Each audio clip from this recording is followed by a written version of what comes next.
يا أيها النبي إنا أرسلناك شاهدا ومبشرا ونذيرا وداعيا إلى الله بإذنه وسراجا منيرا وبشر المؤمنين بأن لهم من الله فضلا كبيرا.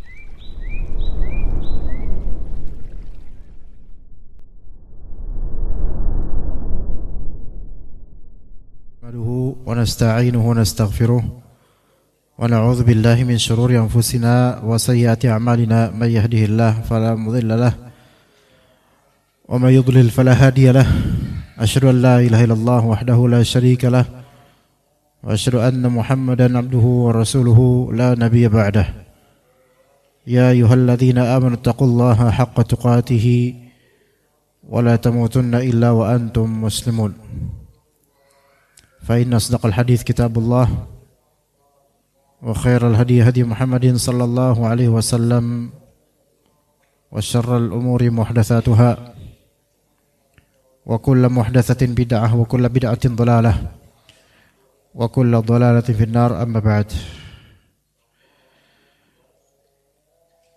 kita lanjutkan kajian kitab Mukhtasar Sahih Muslim karya Al-Hafidh Al-Mundhiri rahimahullah ta'ala. Bab ke-22, Babul imanu yamanin wal hikmatu yamaniyah. Bab keimanan adalah Yaman dan al-hikmah adalah Yaman. Yaman suatu daerah atau negeri dekat dengan Hijaz di daerah Jazirah Arab sebagaimana Saudi Arabia. Dan mereka orang-orang Arab juga, namun kabilah-kabilah Yaman tentu berbeda. Di zaman Nabi SAW, baik di Mekah atau Madinah, kondisi Yaman itu ada penduduk lokal Yaman dan juga banyak di antara orang-orang Yaman yang merupakan orang Nasrani. Dan Nabi Muhammad SAW mengutus Mu'adz bin Jabal ke negeri Yaman untuk mendakwahkan tauhid. Dan Nabi SAW telah menyebutkan kepada Mu'adz bin Jabal, innaka la ta'ti qauman ahla kitab.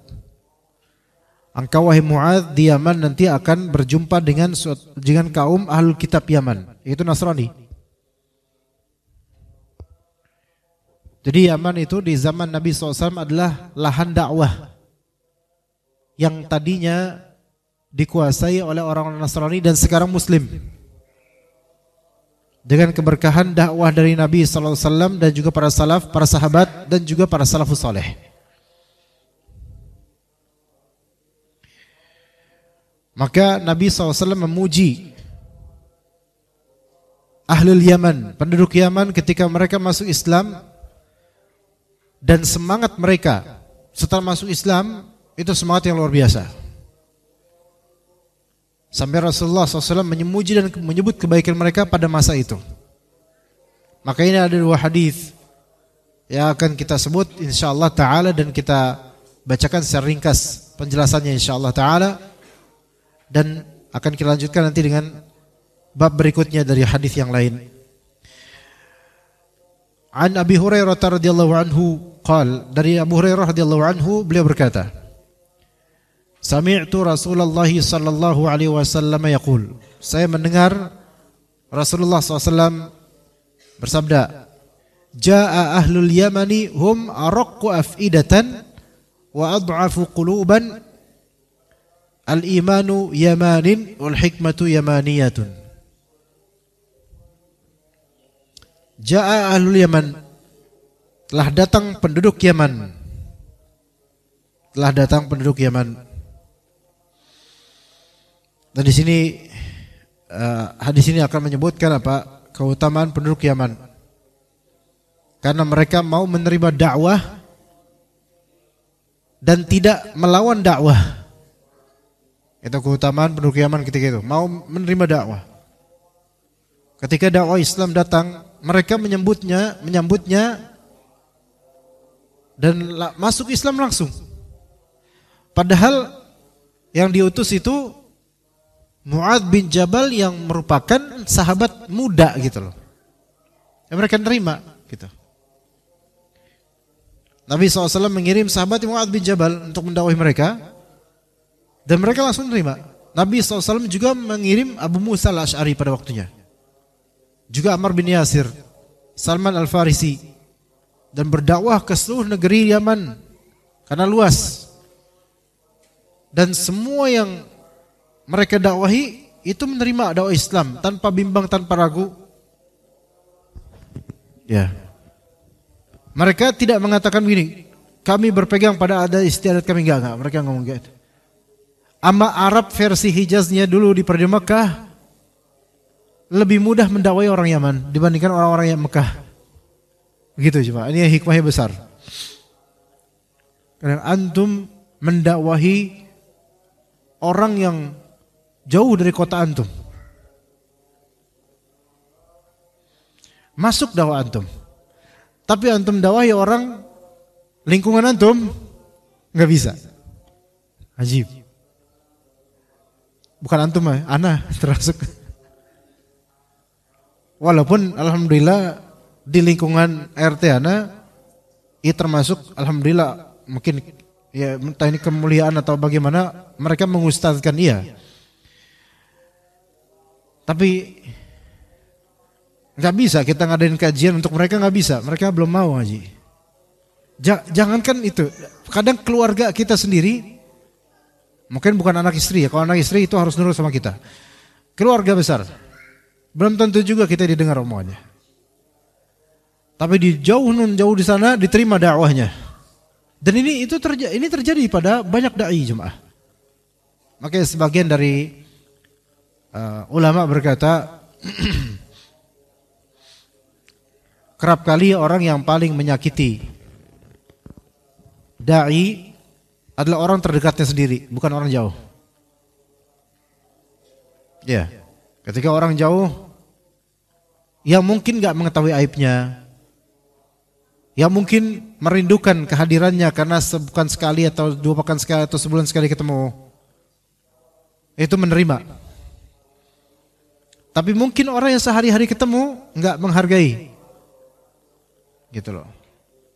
Jadi begitulah kehidupan jemaah. Kadang orang kantor antum lebih respect sama antum daripada orang terdekat antum. Anda gak mengatakan istri antum, tapi orang terdekat siapapun itu. Ya. Nabi SAW penduduk asli Mekah. Dan yang paling menerima beliau SAW justru orang-orang Madinah ketika itu. Sampai terusir dari Mekah harus hijrah ke Madinah. Lihat bagaimana. Ya. Maka datang ahlul Yaman, hum araqqu afidatan wa ad'afu quluban. Penduduk Yaman araqqu afidatan. Orang yang paling raqiq hatinya. Ad'afu quluban, paling lemah kalbunya. Lemah di sini maksudnya halus. Dha'ful qalb atau dhaiful qalb atau al-qalb al-dhaif, hati yang dhaif ada 2 macam. Imma dia dhaif dengan makna raqiq, yaitu lembut, latif, lembut. Imma dia maknanya dhaif, yakni lawan dari qawi, lawan dari kuat, lemah.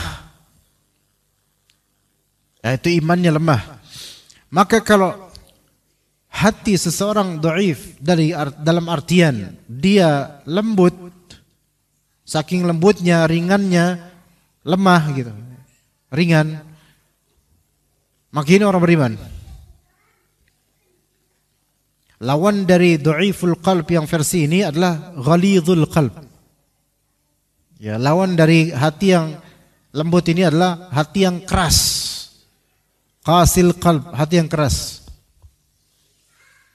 Nah, adapun dhaiful qalb atau lemahnya hati dari segi lawan dari kuatnya iman, berarti hati lemah iman, maka ini tercela. Kata Nabi SAW, al-mu'minul qawi ahabbu ilallahi minal mu'minid dhaif. Orang beriman yang kuat imannya, hatinya iman, itu lebih Allah cintai daripada orang mukmin yang lemah imannya. Taib, raqiqul qalb atau afidah, ringannya kalbu, ringannya hati, lembutnya kalbu. Maka itu amrun matlub, sesuatu yang diinginkan oleh syariat Allah Azza wa Jalla. Bahkan ghalidhul qalb, seseorang ketika keras hatinya itu terlarang.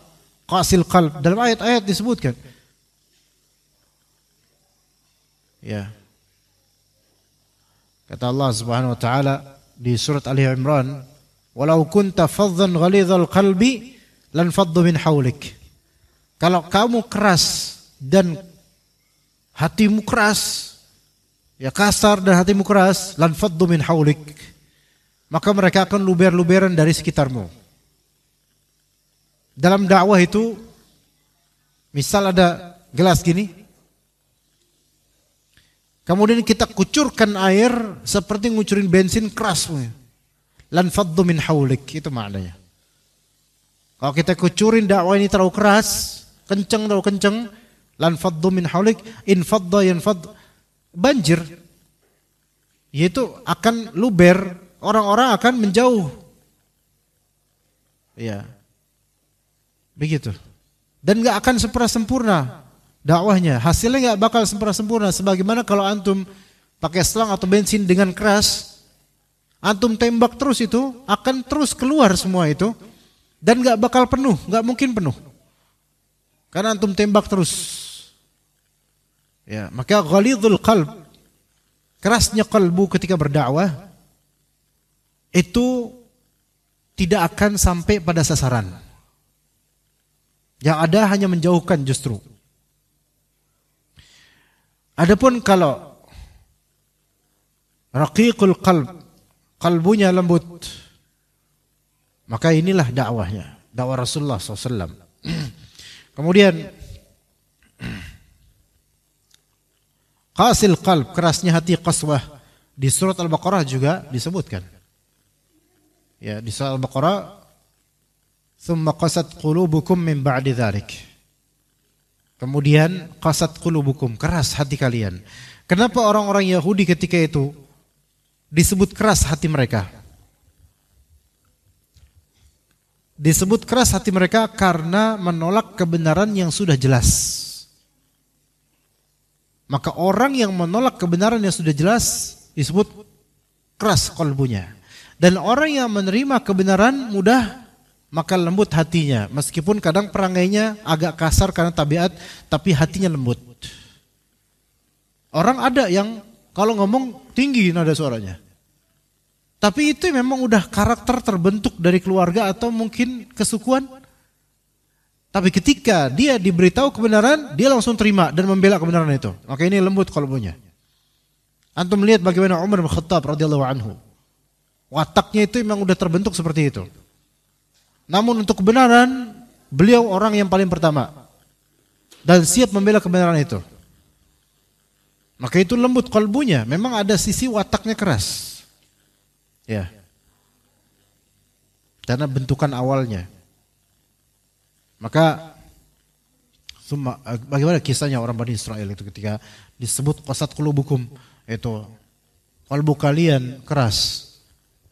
Karena kan ketika seorang dari mereka membunuh salah seorang dari kalangan Israel, ada yang wafat mati, maka siapa ini yang membunuh? Wa idz qataltum nafsan fadara'tum fiha wallahu mukhrijum ma kuntum taktumun.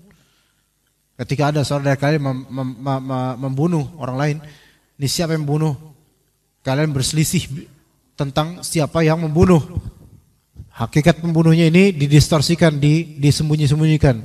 Allah akan menampakkan apa yang selama ini kalian sembunyikan, siapa pembunuhnya. Maka kemudian mereka disuruh apa? Ya, yaitu disuruh mencari sapi atau binatang yang nanti bagai tulangnya itu akan dipukulkan di bagian mayit itu. Faqulna nadribuhu bi ba'dihha. Kadzalika yuhyillahu al-mauta wa yuriikum ayatihi la'allakum tattaqun atau la'allakum tattaqun masalah. Bisa dilihat ayatnya. Tapi ketika sudah mayit itu bangkit atau mayit itu hidup lagi dan memberitahu siapa pelaku pembunuhan, itu kan udah menjadi tanda-tanda kuasa Allah dan ayatnya. Maka mereka summa qasat qulubukum. Kemudian kalian keras hatinya. Ya. Semua kalian keras hatinya. Di sini Allah langsung katakan keras hatinya ketika melihat kebenaran yang sudah tampak tapi disangkal. Maka orang yang nampak kebenaran padanya dan dia tidak terima, ini keras sekali hati orang ini. Walaupun dia kalimatnya itu lembut, tapi keras hatinya. Nah, adapun orang Yaman, kalau antum lihat Pak, orang Yaman coba, lihat orang Yaman. Dibandingkan Indonesia, lebih lembut mana coba? Indonesia lah. Iya. Indonesia, Pak. Orang Arab dibandingkan Indonesia lebih lembut orang Indonesia, benar. Hatta orang Sumatera sekalipun. Bah, kalau antum lihat bagaimana dia orang Arab gitu, Masya Allah. Ya mereka keutamaannya besar, betul. Ada keutamaannya dengan karakter itu, betul. Bisa menjadi pemimpin, pejuang, lebih Masya Allah. Tapi kenapa Rasulullah SAW menyebut hati mereka, orang Yaman secara khusus nih, hati mereka lembut-lembut. Karena apa? Karena ketika dikasih hujah, mereka sebenarnya ini nerima. Itu umumnya ketika itu. Enggak every person, enggak semua detail setiap orang Yaman, enggak juga, ada juga yang keras hatinya, cuman Rasulullah menggambarkan umumnya mereka. Al-imanu Yaman, iman adalah Yaman dan hikmah adalah Yaman. Ini maksudnya mereka, di hati mereka ada keimanan dan hikmah. Baik. Kemudian kata Nabi SAW, ini beda tema, tapi penting juga kita tahu. As-sakinatu fi ahlil ghanam. Ketenangan itu ada pada penggembala kambing. Wal fakhru wal quyala'u fil faddadin ahlil wabari qibala matri'is syams. Sementara kesombongan dan keangkuhan ada di pada para penggembala onta. Mereka penduduk Badui dari arah matahari terbitnya, penduduk orang timur, Badui timur. Ya. Di sini lihat dua pihak yang kontradiktif. Penggembala kambing dan penggembala onta. Penjual kambing dan penjual onta. As-sakinatu fi ahlil ghanam. Itu kalau bercanda di luar aja coba. Apa mendingan ngobrol di luar aja ini anak-anak ini. Ayo, enggak apa-apa di luar, enggak apa-apa. Kalau mau main enggak apa-apa di luar, tapi ini kasihan kalau jemaah ya. As-sakinah fi ahlil ghanam. Ketenangan itu ada pada para penggembala kambing. Sementara sebaliknya al-fakhr, khuyala, al-fakhr. Apa bedanya fakhr dengan khuyala, ikhwan? Sama-sama bangga, cuman fakhr itu apa? Khuyala itu apa? Fakhr itu biasa dengan kata-kata. Khuyala biasa dengan benda-benda. Sama-sama angkuh, sombong, pamer. Tapi kalau fakhr itu dengan kata-kata. Kalau khuyala dengan benda-benda. Kif, gimana bedainnya? Bisa contohin jemaah? Nabi SAW mengatakan begini. Ana sayyidu waladi Adama wala fakhr. Aku adalah tuannya anak Adam, tidak bermaksud fakhr, sombong. Dengan kata-kata itu. Berarti fakhr itu lebih dari apa? Fakhr itu biasa merupakan kesombongan dengan apa? Ucapan. Pamer dengan lafal. Baru segitu doang. Ini fakhr. Ya semua takabur ini namanya. Tapi ini fakhr dengan lisan. Ya. Siapa dulu? Gue. Ini fakhr. Ya kan? Gitu. Adapun khuyala itu dengan benda. Entah itu perhiasan, pakaian, motor, mobil. Ya makanya diperintahkan kita kulu washrabu wa tasaddaqu wa la tusrifu, atau makanlah, minumlah min ghairi sarafin wala makhilah, tanpa berlebihan dan tanpa sombong dengan pakaian, makanan dan seterusnya. Maka benda-benda ini bisa menjadi bahan kesombongan. Kalau antum punya pakaian yang mewah, bagus, masya Allah, dan branded, terkenal harganya, antum nggak ngucapin apa-apa. Ya. Atau ibu-ibu ke kajian bawa tas mereknya Gucci. Ya. C-nya 2 Pak, kalau pakai C-nya 1 ketahuan palsunya itu. Itu di Tegal ada tuh, Gucci. Ya. Tegal Pak, Gucci itu. Ya kan? Nah kalau misalnya dia pakai Gucci dan ori, ketahuan dari logonya aja itu keemasan gitu, ibu-ibu nih misalnya. Ibu ini nggak ngomong, tapi dia selalu umat yang lain, hatta umat ini salafi seberapanya ngeliat tas kayak gini kan langsung, gitu kan, Gucci bro, jazakallah khair. Dan memang ada niatan pamer. Ini masuk takabur nggak? Ada masuk takabur juga. Ujub juga ada. Tapi fakhr atau khuyala, ini namanya khuyala. Dan ada menjamak keduanya. Udah khuyala, fakhr lagi. Yaitu udah pamer dengan benda, ngomong lagi. Tuh lihat saya punya tas Gucci, situ punya tas apa? Paling tas Tayo punya anak yang dibawa buat ngantar sekolah. Ini sombongnya berlipat-lipat. Jadi kesombongan tuh nggak mesti dengan lisan Pak. Bisa juga dengan attitude, bisa juga dengan benda yang dipegang atau dimiliki. Begitu.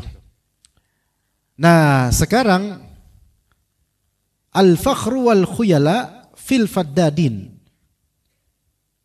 Kesombongan secara lisan dan kesombongan secara attitude atau benda-benda itu ada pada penggembala onta. Ini bukan salah ontanya, melainkan ini salah penggembalanya. Apa bedanya sekarang? Betul bahwasanya tawadu', sakinah, rendah hati, kemudian tenang, ketenangan itu ada pada penggembala kambing. Antum bedakan. Bendanya aja, binatangnya beda. Ini kambing. Kesombongan lisan maupun kepemilikan ada di penggembala onta. Harganya berapa? Ya onta bisa berapa kali lipatnya kambing Pak. Sapi aja bisa 10 kali lipatnya kambing. Lah onta bisa jauh lebih di atas sapi. Oke. Maka pedagang yang memperjualkan hanya khusus barang mewah, biasanya dignity, pride, kesombongannya, keangkuhannya itu lebih dibandingkan yang jual barang-barang eceran grosiran biasa. Ya. Antum ke mall Pak coba. Ke toko parfum tapi di mall. Enggak ada parfum under 500, di bawah 500 enggak ada. Antum nyari parfum di bawah 500 di situ sama aja nunggu warung Madura tutup. Nggak bakal ketemu, nggak bakal ada, nggak bakal terjadi. Mbak, ada nggak ya 500.000? Waduh, maaf mas. Kita udah mati, sombong banget. Maaf mas, nggak ada. Ih. Ya. Tapi kalau antum ke parfum refill pinggir jalan, bang, ada nggak parfum di bawah 500.000 di sini? Antum yang dia sombong sekarang. Songong banget nanyanya kayak gitu. Mentang-mentang parfum saya nggak ada yang di atas 100. Ya kan? Nah kalau misalnya antum nyoba parfum di mall yang memang branded rata-rata, bisa nggak antum ambil botol orinya itu, tapi tester dia, tapi mahal gitu. Antum, boleh nggak? Nggak boleh lah, nggak boleh. Harus pakai paper gitu, terus bau cium gitu. Antum temuin nggak paper ini di refill pinggir jalan bahkan deket kali? Nggak ada itu paper itu. Yang ada botol langsung gede itu, sok siram aja sekalian, ya kan? Dan kalau antum beli parfum itu dari botol refillan, terus antum beli berapa belas ribu doang spray gitu. Kan dia racik tuh, pakai alkohol dan seterusnya. Terus nanti kan masih ada sisa disuntikannya. Disemprot antum sendiri. Iya nih. Ini lama 10 tahunan lalu karena sekarang Anda yang jual bukan mereka. Jadi Anda nggak perlu lagi ke toko parfum refill. Gitu kan. Murah. Ya. Bang, maaf bang, ini sisa nih bang, sisa. Dikasih kita. Ya. Itulah bedanya tuh, seperti itu jemaah. Nah, maka hal-hal seperti ini kalau kita pelajari, akhlaknya akan beda. Akhlak di sini maksudnya dari hatinya tuh beda, kesombongan, ya ini rendah hati, beda. Ini umumnya, tidak semua, tapi umumnya. Nabi SAW pun menggeneralisir hal itu. Jadi komoditi barang yang kita jual itu juga akan berpengaruh pada diri kita. Tinggal kita bagaimana memanage sesuai syariat Islam dengan transaksi yang halal. Apakah nggak boleh kita menjual barang mewah? Ya boleh. Hanya itu bisa berpengaruh. Dan ana dagang sarung pak. Ana ngerti sarung mahal, sarung murah, sarung yang dibilang murah terlalu murah. Ada, ana tahu. Ya. Ada teman-teman ana, maksudnya teman di sini teman sama pedagang ya, pedagang sarung. Anak-anak Jawa Timur gitu. Mereka ada orang-orang mereka khusus dagang online dan khusus sarung yang brandnya itu paling tinggi lah, antum tahu lah. Ya. Yang harganya bisa juta dan yang klasik yang jauh yang terbitan lawas itu kan bisa harganya 10 juta. Sekarang tuh harganya bisa segitu, Pak. Itu sarung doang, Pak. Ya Allah, mendingan masukin anak dah ke sekolahan 10 juta ada gitu. Yang udah nggak pernah diterbitin lagi, masih grace, masih baru, belum pernah dipakai, bukan second, tapi terbitan 15 tahun lalu. Itu bisa 10 juta pak. Bahkan kalau kolektor betul-betul minat, dia bandrol 15 juta, dia ambil tuh 15 juta pak. Anda bergaul dengan mereka. Dan Anda bergaul juga dengan teman-teman grosiran Tanah Abang yang ya sarung biasa gitu. Akhlaknya beda dalam masalah ini. Kesombongannya beda. Anda rasakan sendiri. Karena Anda menjual dua model ini. Model yang mahal Anda juga jual. Model yang murah Anda juga jual. Sehingga Anda tuh kulakannya atau huntingnya itu juga ke yang mereka yang jual mahal-mahal ini. Dan juga kepada yang jual murah. Jadi Anda tahu perbedaannya. Maka benar kata Rasulullah SAW. Secara makna.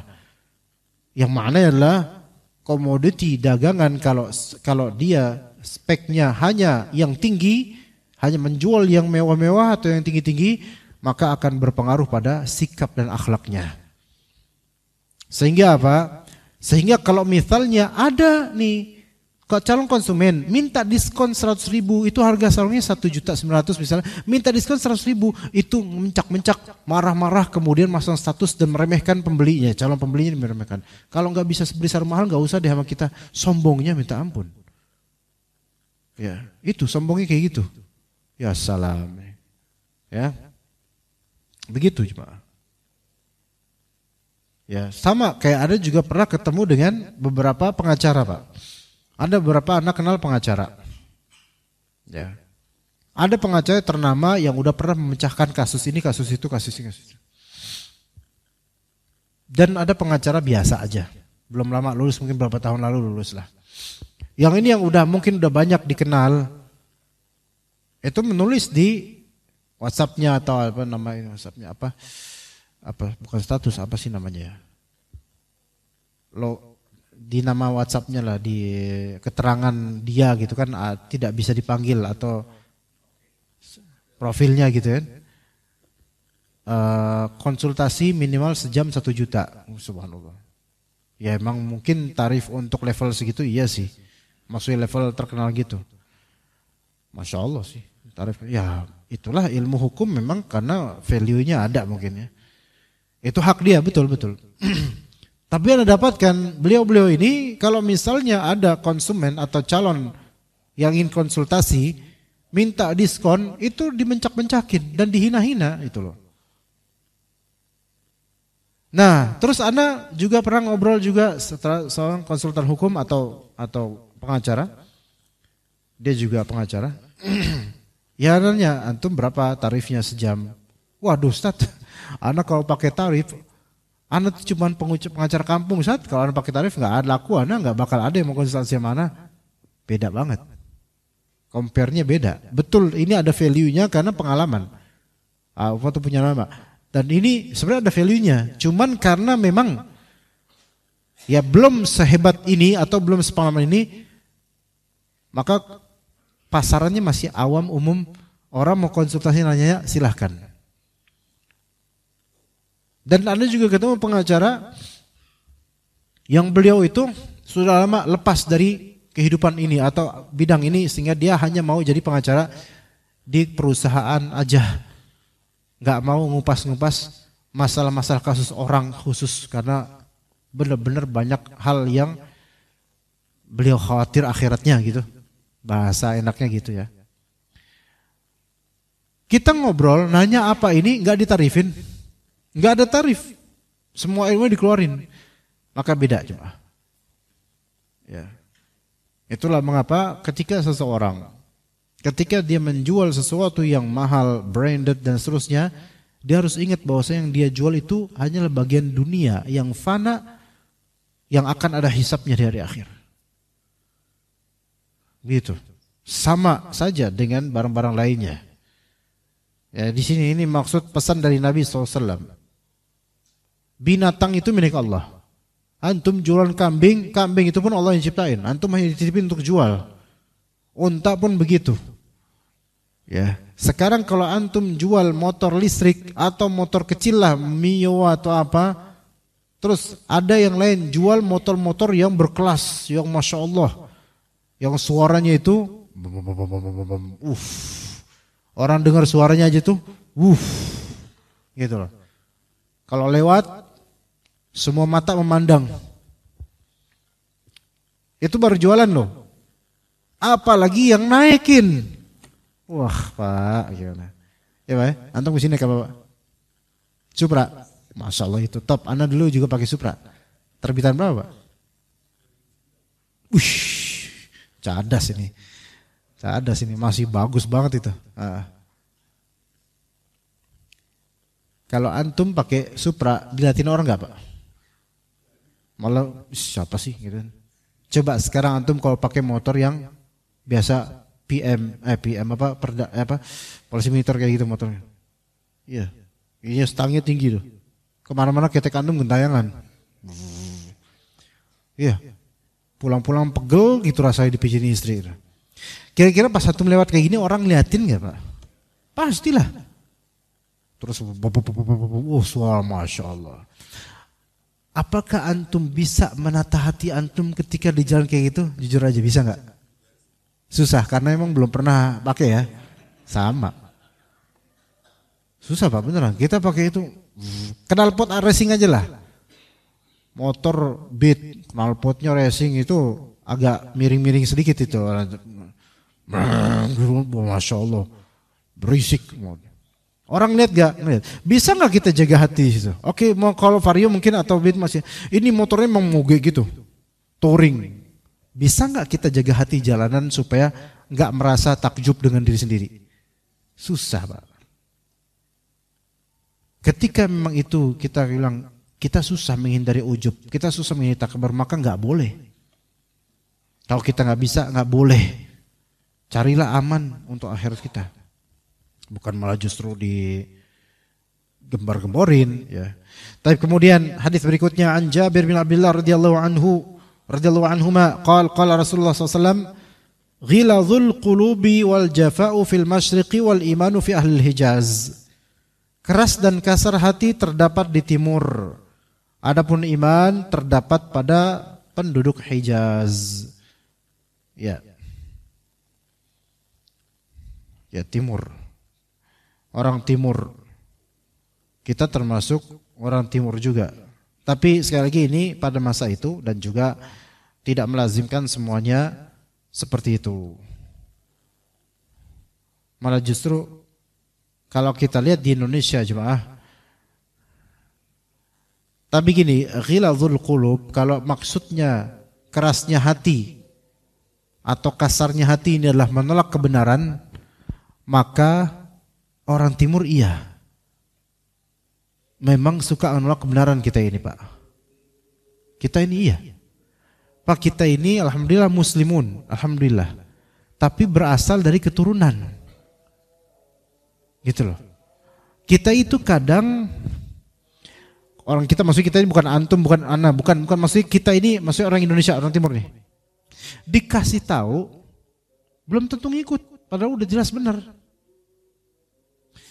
Tapi lawannya masyrik kan maghrib. Masyrik itu kan orang timur, Pak.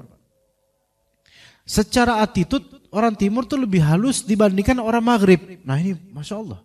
Maghrib itu barat. Barat itu lebih kenceng gitu loh. Ya. Sebenarnya Arab itu masih menengah itu. Makanya Middle East, Timur Tengah. Kayak ini barat, lebih keras lagi, lebih ngotot lagi kalau adu argumen. Tapi mereka kalau kalah logika, mereka ikut, Pak. Cepat ikutnya orang barat itu. Tapi asal ente benar. Beneran. Padahal mereka kenceng-kenceng. Antum pernah nggak, Pak, kalau misalnya di YouTube atau di Instagram atau di mana gitu, video-video itu. Kadang di lapangan, di perkumpulan gitu, tiba-tiba ada 2 orang debat, dikerubungin sama para penonton. Itu debat itu bukan, itu accidentally loh, Pak. Maksudnya tidak ada kesengajaan atau apa gitu. Biasa aja.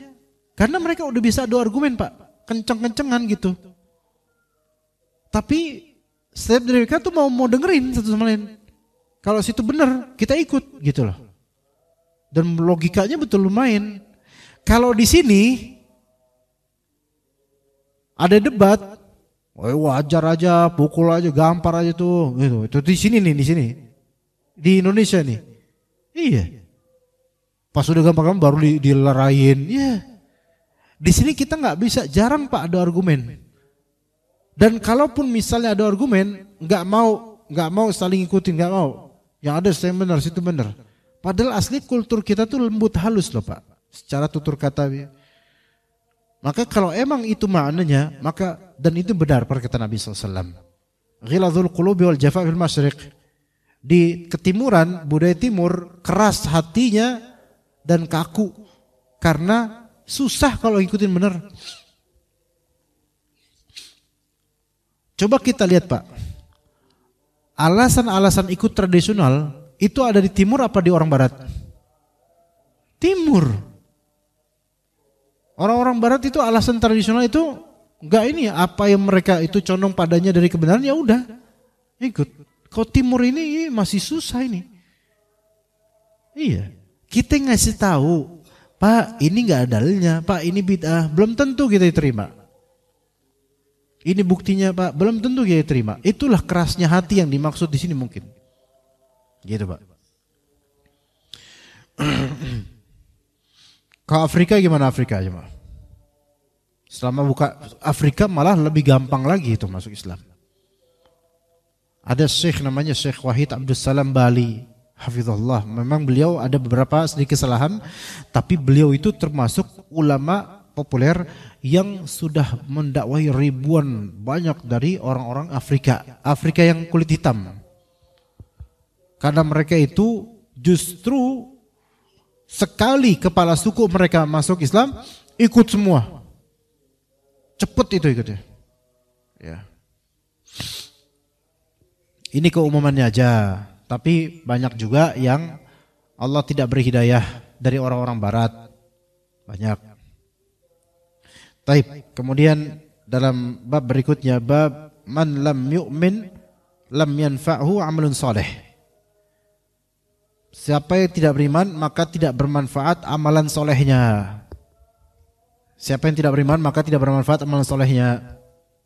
Hadis 41. An Aisyah radhiyallahu anha qalat, dari Aisyah radhiyallahu anha beliau berkata, aku berkata, ya Rasulullah, Ibnu Jud'an kana fil jahiliyati yasilur rahima wa yut'imul miskina fa hal dzaka nafi'uh. Wahai Rasulullah, dahulu di masa jahiliyah si Ibnu Jud'an, ada orang namanya Ibnu Jud'an, itu dia suka menyambung silaturahim, suka memberi makan orang miskin. Dalam redaksi lain beliau itu tuqrid dhaif, yaitu suka yuqrid dhaif, yaitu suka menghormati tamu. Jadi sering sedekah, berbuat baik banyak banget ketika itu. Fahal dzaka nafi'u, apakah itu bermanfaat buat dia? Jawabannya nanti setelah adzan insyaallah. Belum ya, belum. Oh ya udah, berarti sekarang. Apakah amalan dia dulu bermanfaat buat dia? Dia itu Ibnu Jud'an. Jadi di masa jahiliyah berarti Nabi SAW belum diutus sebagai Nabi, belum. Itu di masa jahiliyah itu Masya Allah Ibnu Jud'an populer dengan kedermawanannya, kebaikannya Masya Allah. Kemudian mati sebelum Nabi SAW diutus. Faham di sini jemaah? Jadi belum sempat menemui agama Islam gitu loh, masih agama musyrik. Mati dalam keadaan jahiliyah. Maka apa kata Nabi? Apakah itu bermanfaat tuh amalan solehnya dia? La yanfa'uhu innahu lam yaqul yauman rabbighfir li khati'ati yaumiddin. Tidak bermanfaat buat dia di akhirat. Karena sesungguhnya dia tidak pernah mengatakan pada suatu hari, ya Allah ampuni saya dosa-dosa saya pada hari akhirat nanti. Artinya dia tidak beriman, maka enggak ada manfaat itu semua amalannya. Maka dikatakan oleh sebagian ulama di antara Imam Nawawi dan juga ulama lainnya, Ibnu Jud'an itu berasal dari kabilah Bani Tamim yang merupakan kerabat Aisyah dan Abu Bakar As-Siddiq. Dari suku Quraisy juga. Allah Subhanahu wa taala melapangkan harta Ibnu Jud'an ketika dia masih hidup. Dan dia termasuk orang kaya di kalangan Quraisy. Dia dermawan. Suka memuliakan tamu, orang dari jauh dia muliakan dengan banyaknya pemberian. Menolong orang miskin. Memberi makan anak yatim. Membantu orang yang butuh. Ini kan orang dermawan, disukai oleh manusia. Dia membantu memberi makan ketika lagi musim kelaparan, dia bantu orang-orang. Sampai-sampai dia mempunyai piring besar terbuat dari kayu berisikan makanan. Lantar sampai besarnya piring itu, seseorang atau seorang berkendaraan makan dari atas tunggangannya. Jadi piring gede banget, isi makanan semua. Saking lebarnya itu piring, sampai orang masih naik onta, dia nggak perlu duduk atau cari tempat, dia ambil aja tuh dia. Sambil di atas kendaraannya, saking luasnya itu piring. Ya, hal ini menunjukkan dia dermawan. Ibnu Jud'an ini dan banyaknya pemberian dia kepada orang-orang, tapi dia meninggal pada masa jahiliyah sebelum mendapatkan Islam. Itu masalahnya. Begitu. Ini udah azan belum, Pak? Azan belum? Belum. Ya. Kita lanjut aja deh nanti. Insyaallah kita lanjut setelah azan insyaallah taala. Kemudian kata Nabi tadi tidak bermanfaat apa yang telah diamalkan. Tadi kita baca tentang Ibnu Jud'an dan dia itu bukan seorang sahabat. Dia wafat sebelum adanya Islam dan di masa jahiliyah sebagaimana orang-orang musyrik saat itu. Nah, Aisyah radhiyallahu anha bertanya kepada Nabi SAW, apakah bermanfaat apa yang telah dia lakukan itu? Di mana dia bersedekah dulu, membiayai anak yatim, memberi makan orang miskin, menjamu tamu, muliakan orang yang lagi haji musafir, dimuliakan oleh dia, dibantu, ditolong. Maka Nabi bilang la yanfa'u, enggak bermanfaat. Karena dia tidak melakukan itu semua bukan untuk akhirat, itu awalnya itu. Bukan untuk akhirat. Dia melakukan itu hanya untuk mendapatkan kemasyhuran di dunia, popularitas, karena dianggap baik, pengen dianggap baik. Dan dia bukan orang yang beriman kepada hari akhir. Karena orang-orang musyrik kita gitu, mereka keyakinan mereka tentang kematian, ya tidaklah ini sebatas bumi yang akan menelan jasad. Setelah kematian ya selesai, tidak ada apa-apa lagi. Wa qalu inna kunna idzaman nakhirah. Kita nanti hanya sebagai tulang belulang saja, udah enggak ada. Ya.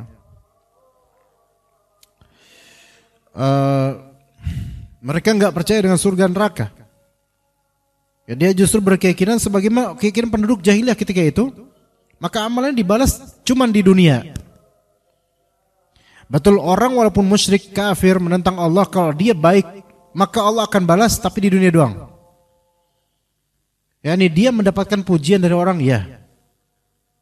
Dia dikenang oleh orang, iya. Betapa banyaknya orang-orang kafir setelah matinya dikenang. Contoh siapa, Pak? Lady Di, siapa dulu yang tahun 90-an tuh sampai booming matinya tuh? Lady Diana dan misalnya misal saja. Edi Tansil. Kok itu jelek, dikenal jelek itu ya. Itu di mana orang enggak tahu sebenarnya. Nah, banyak orang kafir, Thomas Alva Edison, banyak yang mungkin berjasa pada alat elektronik ini itu dan seterusnya, mati dalam keadaan kafir. Mungkin mereka orang-orang baik, makanya dikenang kebaikannya atau jasanya, mungkin. Tapi selesai sampai situ, dikenang oleh manusia, tidak ada faedah di akhirat. Makanya jemaah antum, kita nih kalau beramal baik sama orang, bukan buat dikenang. Tujuan bukan itu, Allah aja tujuannya. Adapun nanti kalau saya mati, siapa yang doain saya? Aduh, enggak usah bertumbuh manusia. Kalau Allah ridho, Allah Ta'ala akan jadikan orang-orang itu mendoakan kita insya Allah. Jadi fokus di Allah aja, jangan fokus di manusia. Kemudian demikianlah mereka yang hidup pada masa jahiliyah. Kecuali kalau mereka mendapatkan Islam, masuk Islam maksudnya, maka apa yang dikerjakan di masa jahiliyah dan tetap dia kerjakan di Islamnya, itu akan bermanfaat. Ada sahabat lain yang begitu. Udah masuk Islam nih. Ya Rasulullah, dulu waktu saya masih di jahiliyah, saya suka beramal begini-begini ya Rasulullah. Dia dapat amal-amal dulunya selama dia apa? Masih melakukan itu di masa Islamnya. Itu syaratnya. Syaratnya masuk Islam dan dia masih istiqomah dengan amal itu, maka amal lampaunya itu juga masih akan dapat pahalanya. Walaupun dulunya itu beramal bukan karena Allah, tapi karena dia orang baik, maka Allah ganjari. Itu merupakan bentuk kemurahan dari Allah Azza wa Jalla untuk orang-orang yang masuk Islam. Makanya kita berikan uzur pada orang yang baru masuk Islam, hal yang tidak kita berikan uzur pada orang yang sudah dari brojol udah Islam. Gitu loh, Pak. Ada orang baru masuk Islam, baru 2 bulan. Terus dia itu enggak ruku langsung sujud misalnya. Kita maklumin, mungkin ya, belum paham. Tapi kalau udah dari dulu, dari TPA Islam, SD Islam, SDIT lagi, SMP, udah tua, sekarang tahunnya masih amburadul sholatnya, ini gimana kita beri udzur, Pak? Beda kok ini mah. Ya. Seperti itu jemaah sekalian rahimakumullah. Maka ini menunjukkan bahwasanya Islam merupakan syarat terkabulnya amal. Maka barang siapa yang masuk Islam, maka boleh jadi amal-amal baik lampaunya itu akan Allah Subhanahu wa taala ganjari dunia dan juga akhirat. Dan juga faedah lainnya bahwasanya ganjaran untuk orang kafir atas kebaikannya dan dia mati dengan kekafirannya itu tidak ada di akhirat sama sekali. Bahkan belum tentu juga diringankan azabnya di akhirat gara-gara baiknya dia, karena nggak ada efeknya amalan dia terhadap akhirat dia, nggak ada efeknya. Tapi efeknya di dunia umumnya ada. Nobel namanya bagus, dikenal baik. Coba di kantor-kantor Pak, mungkin sampean pernah bermuamalah dengan orang Nasrani atau Cina non Muslim, baiknya minta ampun semantung. Sampai kita bilang apa? Tinggal satu doang nih orang nih, masuk Islamnya aja yang kurang. Baiknya minta ampun, tawadhu'nya Masya Allah. Tapi nggak beriman kepada Allah. Ah sayang banget gitu kan ya. Nanggung ayolah. Biar tuh amalan baiknya itu Allah ganjar di akhirat. Kalau ternyata dia wafat dalam keadaan tidak beriman, kebaikan-kebaikan semuanya itu hanya jadi kenangan doang. Dan gak ada efek di akhirat yang kata Allah seperti habaan mansura, debu-debu yang berterbangan. Makanya jangan kufur. Semoga Allah Ta'ala tetapkan qalbu kita di atas Islam dan iman sehingga amalan-amalan kita tidak gugur. Wallahu alam. Mungkin sampai sini untuk materi. Ada pertanyaan jemaah sampai sini? Oh enggak ada, kita udahin. Ada soal? Enggak ada. Ya udah kalau gitu kita cukup sampai sini. Barakallahu fikum jami'an. Wa sallallahu ala nabiyina Muhammad wa ala alihi wa sahbihi ajma'in. Subhanakallahumma bihamdika asyhadu an la ilaha illa anta astaghfiruka wa atubu ilaik. Wassalamualaikum warahmatullahi wabarakatuh.